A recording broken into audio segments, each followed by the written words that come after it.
बाल कृष्ण भगवान की जय हो। जैसे किसान अपने खेत में खेती करता है, ऐसे ही संसार में जैसे कि अपनी खेती है, संतान ही अपनी खेती होती है। अपना कर्म उसके साथ में चलता है, जैसे कि अपना किया हुआ खेती में दिखता है, ऐसे ही माँ बाप का किया हुआ कर्तव्य संतान के साथ में रहता है। जैसे कि अपन ने खेत में बीज को बोया, बो करके वो बड़ा हुआ, उसमें अपन ने खाद दिया, खाद देने के बाद में वो पल करके परवस्त हो गया, फिर उसमें फल लगना प्रारंभ हो जाता, फल लग कर वो पकता है, इसके बाद में वो सबके काम आता है। ऐसे ही संतान जब जन्म देते हैं, जन्म लेकर के उसको पालते हैं, बड़ा हो जाता है, शिक्षा देते हैं, शिक्षा देने के बाद में ज्ञान प्रकट हो जाता है। फिर वह जिसको जैसा ज्ञान दोगे, जिसको अब इसमें ही क्या होता है कि ऐसे कि खेती में अंकुश यानी कि रोग आ जाता है, ऐसे ही इंसान की ज़िंदगी में भी एक रोग आ जाता है। संतान कहते हैं उसकी संतान बिगड़ गई, उसका ऐसा हो गया, ऐसा। वो क्या होता है, कर्तव्य तो उसका है, उसने बीज तो वही बोया है, पर क्या किसी रोग ने आकर के उसको ग्रसित कर लिया है।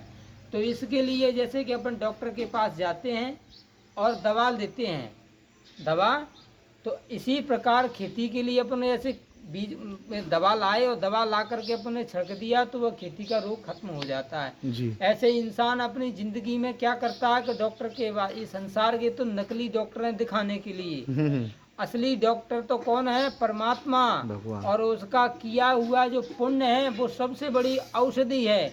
डॉक्टर है परमात्मा, भगवान, और जो उसका आशीर्वाद है, जो धर्म करता है, जो आशीष दीन राम प्रिय जाना, ऐसे जो आशीर्वाद देते हैं ना, तो वो क्या है, आशीर्वाद औषधि है और धर्म उसको करने वाला। जो अपने उस औषधि को, जो धर्म रूपी औषधि अगर किसी को पिला दी तो वह तुरंत सही हो जाता है। ऐसे ही धर्म सबसे बड़ी चीज होती है, धर्म न दूसर सत्य समाना, और आगम निगम पुराण बखाना। पुराण इसका बखान करते हैं, हम नहीं कहते, पुराणों में इस चीज को पाया है, पुराण इसका बखान करते हैं कि धर्म से बढ़कर संसार में कोई दूसरी चीज नहीं है। तो जिंदगी में आदमी को सत्कर्म करना चाहिए। सत्कर्म करने से क्या है, इंसान जो करेगा, धर्म करेगा, पुण्य करेगा, उसकी संतान के उसके आगे आएगी, उसकी संतान आगे बढ़ेगी, उसका परिवार आगे बढ़ेगा, उसके पास धन धान।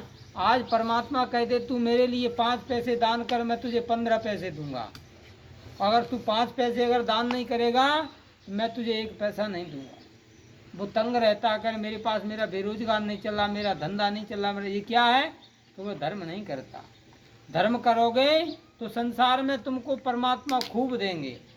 क्या वो परमात्मा कहते हैं कि तू कुछ मेरे लिए कर, जब मैं तुझे दूंगा। जब मैं तुम्हारे दरबार ही नहीं आऊँगा, मैं आपको पहचानूंगा नहीं, तो आप मुझे राम राम श्याम श्याम क्यों करोगे। तो मैं आपको प्रणाम करूंगा, मैं आपको कुछ सम्मान दूंगा, आप मुझे दुगना क्यों पंडित हो, मैं आपको तुम्हारा, आप मुझे दुगना सम्मान दोगे। जब मैं आपको सम्मान नहीं दूंगा, आप मुझे सम्मान नहीं दोगे। इसलिए परमात्मा को जब तुम जानोगे, परमात्मा को पहचानोगे, परमात्मा के प्रति दान करोगे, माता रानी के दरबार में आओगे, तो माता रानी तुमको खूब आशीर्वाद देंगी और माता रानी तुम्हारे घर परिवार वैभव भंडार सारा तुम्हारा मंगलमय होगा। तो इसलिए हम सभी से यही कामना करते हैं कि सभी भक्तगण, सभी लोग हमारी माता रानी की आशीर्वाद से और माता रानी से आशीर्वाद लेते रहें, और लेते रहोगे तो माता रानी तुम्हारा सभी का भला करेंगे। पंडित जी एक बात कहना चाहता हूँ मैं। हाँ जी। तो भाइयों, मैं काशीराम मेवातियों बोल रही हूँ, मध्य प्रदेश जिला ग्वालियर तहसील भितरवार थी, और आज 20 तारीख से 9 महीनों 2022। तो पंडित जी मैं ये कहना चाहता हूँ कि हमारी जो गोत्र है वो मेवातिया है। हाँ। मेवातिया। तो हमारे समाज में और भी गोत्र हैं, जात हैं, तो उन्होंने अपने अपने मंदिर का निर्माण किया है, तो उन्होंने बना लिया, और बहुत आलीशान मंदिर बने हैं करोड़ों रुपए के। तो हमारे मेवातिया समाज में 2 मंदिर ये बन रहे हैं कि एक तो जो हमारी कुल देवी है, जो हमारी कुल देवी सबसे बड़ी देवी है, उसका नाम है देवी घाणी। तो उसका मंदिर महाराष्ट्र के अंदर पुणे ज़िले के अंदर में एक तहसील है, कामशेत गांव है, वहाँ उसका मंदिर का निर्माण का काम चल रहा है। अब उसका पत्थर जो है वो बन के राजस्थान से आता है, मकराने से, सफ़ेद दूधिया पत्थर। तो बहुत सर्वश्रेष्ठ मंदिर है, और बहुत बड़े निर्माण हो रहा है वहाँ पर में मंदिर के लिए। अब वो मंदिर कम से कम 60-70% हो चुका है। अब हमारे समाज के लोगों ने योगदान उसमें देना बंद कर दिया, तो वो अधूरा मंदिर पड़ा है। नहीं, ये तो बहुत गलत आधीरा बात है। मंदिर पड़ा है, तो इसमें हमारे समाज का उद्धार हो सकता है? नहीं, कभी नहीं होगा। तो इसके बारे में कोई दो शब्द, जैसे कोई वेद के अनुसार में। वेद ये कह रहा कि देखो, किसी को ब्राह्मण हो, साधु हो, धर्म का देवता हो, कोई भी, या तो उसको पुकारो मत। मैंने आपसे कह दिया कि पंडित जी आ जाना, आपका निमंत्रण है। जी। पंडित जी आ गए और पंडित जी को बुला करके, और आपने, पंडित जी खाते हैं 10 रोटी और उनको लाकर तुमने 2 रोटी खिला दी, बोले पंडित जी चले जाओ, तो वो तो अपराध हो गया जी वो तो और पाप लगेगा। ऐसा करने से पुण्य नहीं होगा। जी जी जी या तो उसको संतुष्ट करो, जी उसको पेट भर भोजन दो, उसको आशीर्वाद देगा जब उसको पेट भर के भोजन खाएगा। जी उसके बाद में उसको जो उसकी दक्षिणा हो, उसको दक्षिणा दो, फिर वो तुमको आशीर्वाद देगा।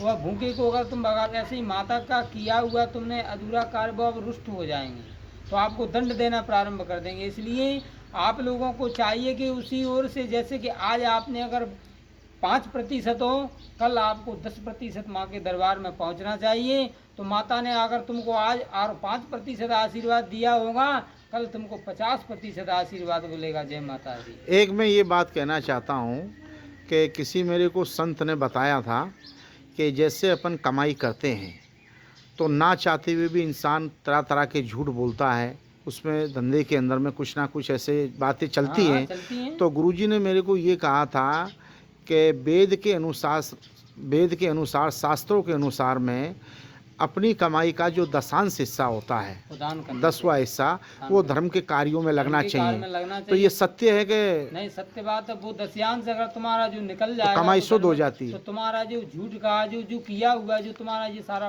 पाप छीन हो जाएगा। जी तो अगर उसको अगर तुम दान नहीं करोगे, अगर अधर्म का, झूठ का पैसा तुमने अगर 1 लाख कमाया और झूठ का अगर तुम